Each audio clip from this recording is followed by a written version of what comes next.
মালিক ছেড়ে দেয় না গো, আমার মালিক ছেড়ে দেয় না। আল্লাহ তো বারবার অতীতের কথা আমাদেরকে স্মরণ করায়া দেয়। বান্দা দেখ তোরে কত সম্মান আর মর্যাদা আমি দিছি, ভালো মন্দ বুঝার ক্ষমতা আমি দিছি, এরপরও যদি তুই সিদ্ধান্ত নিতে না পারস, এটা আমাদের ব্যর্থতা। কথা হয় না? জানাইয়া দিছে আমি মাটি দিয়া বানাইছি, শোয়া দিব মাটির মধ্যে।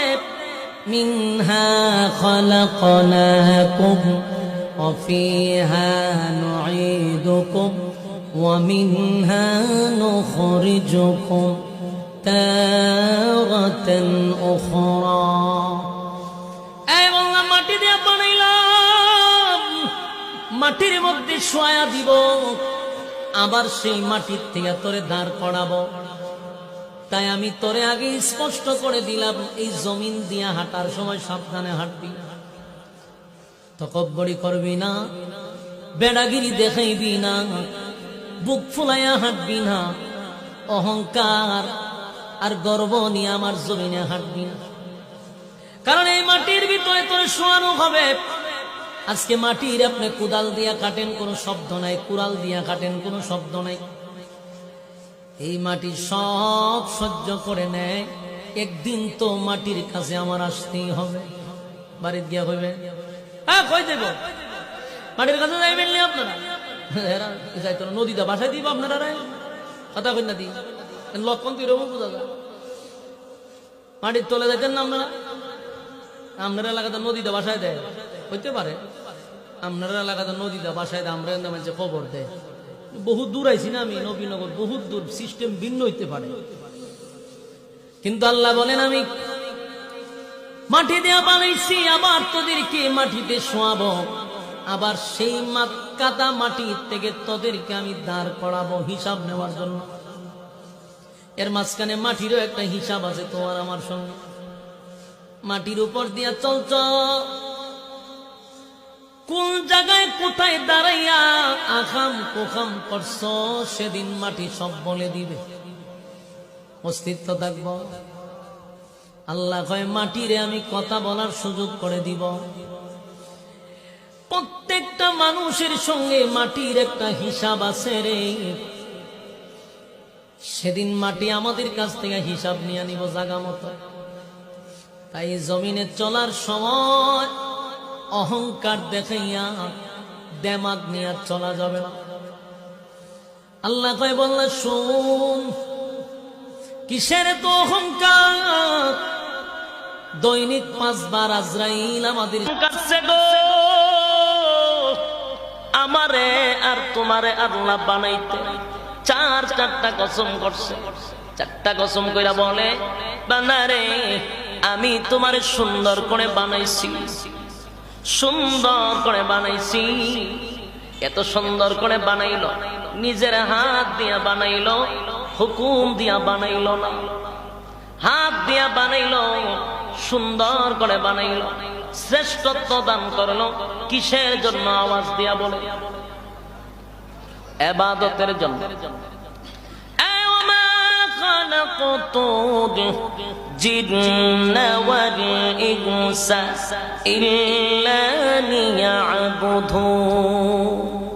ইবাদতের জন্য বানাইছি। বান্দারে ইবাদত যদি না করস, আমার আল্লাহ বলেন একেবারে ছেড়ে দিব না, একেবারে ছেড়ে দিব না। যুবক ভাইরা আমার, রব্বে কারীম বলেন বাংলা শুট, দুনিয়ার জমিনে আমি তোর একটা হায়াত দিয়া পাঠাইছি। হায়াতটা হলো তোর জীবন পুঁজি। এই পুঁজি দিয়া ব্যবসা করবি আখিরাতের জন্য। আখিরাতের জন্য তুই ব্যবসা করে মুনাফা অর্জন করার পর বুক করবি গিয়া জান্নাতের ভিতরে। এটা কিন্তু আল্লাহ সময় করে দিছে, সীমিত সময়, কিন্তু আমাদের সময় কম। অল্প সময়ে ব্যবসা করতে হবে বেশি। যুবক ভাইরা আমার, কেউ তো আল্লাহ এত নিয়ামত দেওয়ার পর বান্দা তো আল্লাহর নিয়ামতের শুকরিয়া আদায় করে না, আল্লাহর নাফরমানিতে লিপ্ত, গুনাহের প্রতিযোগিতায় আমরা লিপ্ত। কে কত গুনাহ করতে পারি সেটা নিয়ে এখন প্রতিযোগিতা হয়, প্রতিযোগিতা হয় গুনাহ নিয়ে, নেকি নিয়ে প্রতিযোগিতা হয় না। কিন্তু বাইরে সকলের একটা টার্গেট থাকতে হবে, সেই টার্গেটটা হলো জান্নাত। বলুন টার্গেট কোথায়? জান্নাত হতে হবে আমাদের টার্গেট। টার্গেট রাখতে হবে জান্নাত। আর তো জান্নাত থেকে, যদিও ডাইরেক্ট না আসি, ইনডাইরেক্ট আসে। আব্বা ছিল জান্নাতে, আব্বা হলো আদম পয়গম্বর। আদম আলাইহিস সালাতু ওয়াস সালাম আমাদের আব্বা জান্নাতে ছিল, মাও ছিল জান্নাতে, হাওয়া আলাইহিস সালাম। বাবা মা দুজন দুনিয়ায় আসছে, তাই আমরা দুনিয়ায় আসছি। তারা আবার জান্নাতে চলে যাবে, আমরাও চলে যাব। টার্গেট থাকতে হবে জান্নাত। আর টার্গেট যদি ফিল আপ করতে হয়, তাহলে দুনিয়ার সময়টাকে তুমি আল্লাহর পথে লাগাইতে হবে। বলুন কার পথে? যুবক ভাই, রব্বি কারীম বলেন, বাংলারে আমি যেই নিয়ামত তোরে দান করলাম, নিয়ামতের দিকে একবার তাকা। কত গুণা নিয়ামত আমি আল্লাহ তোরে দিছি, অসংখ্য অগণিত নিয়ামত পাইয়া তুই আমি আল্লাহর গোলামি করলি না, আমি আল্লাহর ইবাদত বন্দেগী করলি না, আমার খাইয়া আমার পয়রা আমি আল্লাহর বিরোধিতা করলি। বান্দা একেবারে ছেড়ে দিব না, ছেড়ে দিব না। আল্লাহ বলেন, ওয়ালাকাদ জারা'না লিজাহান্নামা কাসীরাম মিনাল জিন্নি ওয়াল ইনস লাহুম কুলুবুন লা ইয়াফকাহুনা বিহা ওয়া লাহুম আ'য়ুনুন লা ইউবসিরুনা বিহা ওয়া লাহুম আযানুন লা ইয়াসমাউনা বিহা। আল্লাহ বলেন, চক্ষু দিলাম দেখার জন্য, কানটা দিলাম শোনার জন্য, অন্তরটা দিলাম ভাবার জন্য। চক্ষু দিছিলাম আমার দেওয়া চক্ষু দিয়া আমার সৃষ্টি জগৎ দেখবে, আমার চিনবে, কান দিয়া কোরআন শুনবে, অন্তর দিয়া আমি আল্লাহর নিয়ে ভাববে। কিন্তু আমরা সব উল্টা পাল্টা। চক্ষু দিয়া অশ্লীলতা দেখি, কান দিয়া গান বাজনা শুনি, অন্তর দিয়া ঘুমাইয়া ঘুমাইয়া লাবার লইয়া ভাবি। মনে করছ ছাইরা দিমু না, ছেড়ে দিব না। আমি কাউরে সাইরা দেই না। আল্লাহ কাউরে সাইরা দেয়? আল্লাহ ছাড় দেয়। বলুন সাইরা দেয় না ছাড় দেয়? ছাড় দেয়, কিন্তু সাইরা দেয় না। পৃথিবীর মানুষেরা আল্লাহ বলেন, কাউকে আমি ছেড়ে দেই না। তোর এখন ক্ষমতা আছে, তোর এখন যৌবন আছে, যৌবনের তাড়নায় পইরা গুনাহ করস, ক্ষমতার দাপড়ে বেড়াগিরি দেখাস, কিন্তু যাই না রাখ।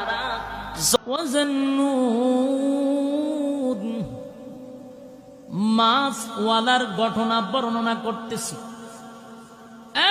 তোরা মনোযোগ সহকারে শোনো। মাছওয়ালায় কি করছে তা মনোযোগ দিয়া শোন। আমি মাছওয়ালার ঘটনা বর্ণনা করতেছি। ইউনূস পয়গম্বর গজবের ডেট দেওয়ার পরে দুইটা ছেলে এবং স্ত্রী, চারজন স্থান ছেড়ে ভিন্ন জায়গায় চলে গেছে। নিনুয়া নামক শহরের মানুষগুলি তাকায়া দেখ, উপর দিক দিয়া কালো ধোঁয়া পড়তেছে, আর বিকট থেকে বিকট আওয়াজ। বুঝতে পারছে এখন গজব আয়া পড়ছে। লক্ষণ তো খারাপ। ঘটনা কি? গজব আসবে আসবে আসবে শুনছে, কিন্তু গজব আয়া পড়ছে। নামক শহরের প্রত্যেকটা মানুষ বুঝতে পারছে এখন তো গজব আইসা পড়ছে গো। ইউনূস আমাদেরকে বারবার সতর্ক করছে, শুনলাম না, মানলাম না। আল্লাহর পয়গম্বর আমাদেরকে বারবার সতর্ক করলো, বারবার আমাদেরকে অ্যালার্ট করলো। 40টা বছর একত্ববাদী খোদার দাওয়াত দিল রে, আমরা কত না আঘাত করলাম, কত না মারলাম, কত না অপমান করলাম। ইউনূস আলাইহিস সালাতু ওয়াস সালাম 40টা বছর একাধারে দাওয়াত দিল, একটা মানুষও কালেমা পড়ল না। আমরা নিজেরাই বলছি কখন গজব আসবে, কখন গজব আসবে। দিন তারিখ আমরা চাইলাম, ইউনূসের মালিক তো দিন তারিখ ঠিক করে, গজব তো আসতেছে, দিয়া দিছে গজব। এবার চিৎকার দেওয়া শুরু করলো। নিনওয়া নামক শহরের 4 লক্ষ মানুষ গজব দেখা মাত্রই সবাই ঘর থেকে বাহির হয়ে গেছে। ঘর থেকে বাহির হইয়া সেজদায় পড়ে গেছে আর বলে, মালিক তোমার নবীরে পাঠাইছিলা আমাদেরকে নসিহত করার জন্য। মাবুদ গো, তোমার নবী তো আমাদেরকে নসিহত করছে, আমাদেরকে 1 দিন 2 দিন নয়, 40টা বছর আমাদেরকে দাওয়াত দিছে। এই ফুলা ফান্ডির কি কোনো গার্জেন নাই? এটির কোনো অভিভাবক নাই? হ্যাঁ, এরকম নিয়ে আপনার ফুলা ফান এত উশৃঙ্খল, ভয় তো ভিতরে কাজ করে যে এতলা মানুষ বইছে, আমরা একটু আদবের সহিত যাই। আফসোস, কই বাস করবে নাই। 3 জন মানুষের মধ্যে আবার মনোযোগটা দেন নষ্ট করে, এটা মনোযোগ দিয়ে বাস করে আমার মন জায়গা ওই দিন চিন্তা কোনো বয় বিতে নাই এদের ভিত্তিতে। কেয়ামতের একটা ফুলাবান কেয়ামতের আলামত, লক্ষণ খারাপ। আদব বলা দরকার। ছোটবেলা আমরা দাড়ি দেখলে মানুষের ডরাইতাম, যেটা বড় মানুষ ওন ডর বয় নাই। ফুলা মানে ডর আছে না, এখন ইতা নাই। বাপ চাচা ভাই বেড়াদর মানেই না। হ্যাঁ, মনোযোগ দেন, দিলের কান লাগায় কথাগুলি শুনেন। আল্লাহ নিজেই কয়ে জান্নাত মাছওয়ালার ঘটনা বর্ণনা করতেছি, মনোযোগ দিয়ে শুনুন। আপনার মনোযোগ আসেনি? সাইরা দিতাম, সাইরা দিলে আমার ডাবল সুবিধা, অসুবিধা নাই। এরম 2-1টা দৌড় ফুলা ভানে দিব আর 2-1টা কথা কবে, আমার সুযোগ হবে সাইরা দিবা। কথা বুঝলেন? একটা উসিলা তো সাইরা দিতেই, ভাইজলামির একটা সীমা আছে। মনোযোগটা না নষ্ট হয়ে যাগা, মনোযোগ নষ্ট করেন আল্লাহর রাস্তে। মনোযোগ দেন। আপনারা আমার দিকে তাকায় থাকেন, বলুন গজব দেখছিনি? হ্যাঁ, গজব দেখছিনি। এরা এখন এর বৃত্তে লারা দিছে যে 40 বছরের দাওয়াত দিল, আমরা তো মানছি না। এখন তো আয় পড়ছে গজব দেখে শেষ দায় পড়ছে। এখন চিৎকার দিয়া কান্না আর বলে, মালিক আপনার পয়গম্বর 1 দিন না 2 দিন নয়, 40টা বছর আমাদের কাছে দাওয়াত দিচ্ছে, দাঁড়ে দাঁড়ে ঘুরছে, একটা মানুষও আপনার কালেমা পড়ে ঈমান আনলাম না। আজকে আমাদেরকে আপনি পাকড়াও করছেন। সেজদায় পড়িয়া কান্দে আর বলে, হায় রে, এখন যদি ইউনূস পয়গম্বর থাকতো, আমরা দৌড়াইয়া ইউনূসের কাছে যাইতাম, গিয়া হাতে পায়ে ধরতাম, আমরা কান্নাকাটি করতাম আর বলতাম আমরার ভুল হয়েছে, বলতাম যে আমরার ভুল হয়েছে, অপরাধ করছি, আমার ভুল হয়ে গেছে, আমাদেরকে ক্ষমা করে দেন। কান্নাকাটি করতাম, তার মালিকের উপর ঈমান আনতাম, কালেমা পড়তাম। হায় হায়, গোটা এলাকা দিলের খেল লাগায় শুনবে, মা একটা শিশু বাচ্চার জন্য কেমন দরদ হতে পারে। মা ডাক দেয়, মালিক আমি আগুনে চাপ দিতে আমার কোনো কষ্ট নাই গো, আমার দুধের বাচ্চাটা কি অপরাধ, সে তো কোনো কিছু বোঝে না, তারে লইয়া কেমনে গো আগুনে জাপ দেই। মার ভিতরে একটু দুধ ছিল, কিভাবে জাপ দিব দুধের বাচ্চাটা লইয়া। এইরকম যখন টেনশনে বইরা গেছে, আমি না হয় জাপ দিলাম, বাচ্চার কি অপরাধ। এবার আগুনের সামনে দাঁড়াইয়া মহিলারা যখন চিন্তায় পড়ে গেল, এমনি আল্লাহ রাব্বুল আলামিন বাচ্চার জবানটা খুলে দিছে। জোরে কান সুবহান। বাচ্চারা যেমন মাগো ও মা, দেশের প্রত্যেকটা মানুষ হাসতে হাসতে জালেম শাসকের আগুনে জাপ দিছে। ও মা, তুমি কেন গো আগুনের কিনারায় দাঁড়িয়ে আছো? কেন জবাব দিচ্ছ না গো মা? আমার জন্য তোমার চিন্তা হয় গো মা, আমার জন্য তোমার চিন্তা হয়। সব মানুষ আগুনে জাপ দিল গো মা, তুমি কেন দাঁড়িয়ে আছো বুঝলাম না। এবার ছোট বাচ্চার জবান আমার আল্লাহ খুলে দিল। এবার মা বাচ্চার দিকে তাকায় আশ্চর্য হয়ে গেল। বাচ্চা আবার মেসেজ দেয়, মা গো সুসংবাদ আছে গো মা, তোমার চোখের সামনে আগুন ধাও ধাও করে জ্বলতেছে। মা একটা সেকেন্ড দেরি করবা না, আগুনে আমার লইয়া জাপ দাও। আগুনে জাপ দিতে দেরি, জান্নাতের মেহমানদার হতে দেরি নাই। একটা জবান বন্ধ রাখবেন, আল্লাহু আকবার।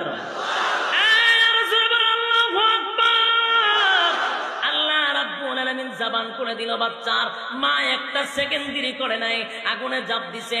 দেশের সব নাগরিককে আগুনে জ্বালাইয়া পুড়ে ছাই করে দিছে, কিন্তু একটা নাগরিক পর্যন্ত ঈমান ছাড়ে নাই। আল্লাহ রাব্বুল আলামিন, আল্লাহর হাবিব তার বন্ধুকে বন্ধু সান্ত্বনা দিয়া বলে, নবী গো আপনার সাথী সঙ্গীদেরকে আমি সান্ত্বনা দিলাম।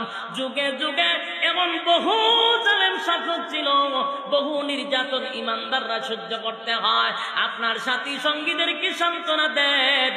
ওয়াসসামা'i যাতিল বুরুজ ওয়াল ইয়াউমিল মাওউদ ওয়া শাহিদিন ওয়া মাশহুদ কুতিলা আসহাবুল উখদুদ আন-নারি যাতিল ওয়াকুদ ইযহুম আলাইহা qu'ud।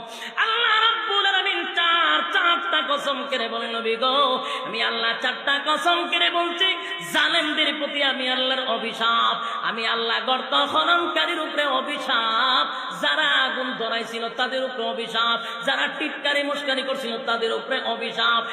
একটারও ছাড় দিব না।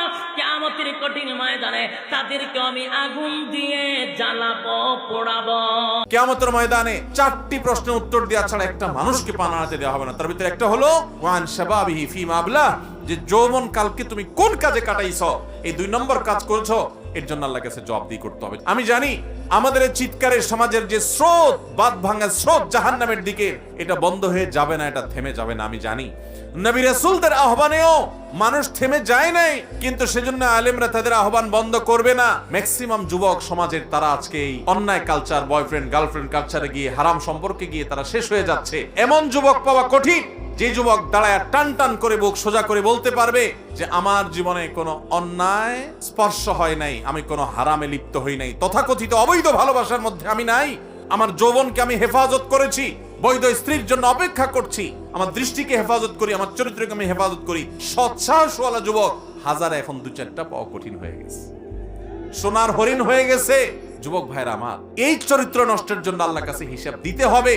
স্রোতের তালে চলতে পারলে সে তো ইউনিক মানুষ হয় না। সব মানুষগুলো যেই তালে চলছে, এটার উল্টো, স্রোতের উল্টা দিকে চলতে পারা, এটাই হলো বাহাদুরি, এটাই হলো বীরত্ব। আর স্রোতের তালে চলার জন্য কোনো যোগ্যতা লাগে না। স্রোতের তালে আসার জন্য শুধু গা ছেড়ে দিলেই হয়। স্রোতের উল্টা দিকে আসার জন্য নিজের ভেতরে সুপ্ত ইমানি শক্তি লাগে, চেতনা শক্তি লাগে, নিজের সেন্স লাগে, বিবেক লাগে, যথেষ্ট সাহস লাগে। স্রোতের উল্টা দিকে চলতে গিয়ে ম্যাক্সিমাম যুবক যুবতীরা হারাম কাজে লিপ্ত, অবৈধ সম্পর্কে লিপ্ত। তুমি স্রোতের উল্টা দিকে চলা শিখো, প্রতিজ্ঞা করো যে না, আমি হারাম কাজে লিপ্ত হব না, আমি বেঁচে থাকবো। সবাই অন্যায় লিপ্ত, আমি ভিন্নতর হব, আমি নিজেকে নিয়ন্ত্রণ করব। এই ইউনিক যুবকগুলোর জন্যই আল্লাহ তাআলা আরশের নিচে ভিআইপি প্যান্ডেলে কিয়ামতের ময়দানে ছায়ার ব্যবস্থা করবেন। যারা সৌভাগ্যবান, বুদ্ধিমান প্রকৃত অর্থে, সেই মানুষগুলো ঠিকই তারা অন্যায় থেকে বেঁচে থাকবে। আর যারা কপাল পোড়া, তারা অন্যায় করতে থাকবে। যুবক ভাই আমার, যারা ইতিপূর্বে অন্যায় হয়ে গেছে, তারা আসুন তওবা করে ফিরে আসি, আল্লাহর রহমতের ছায়াতলে আসি এবং এই সমস্ত অন্যায় থেকে আমরা সরে আসি।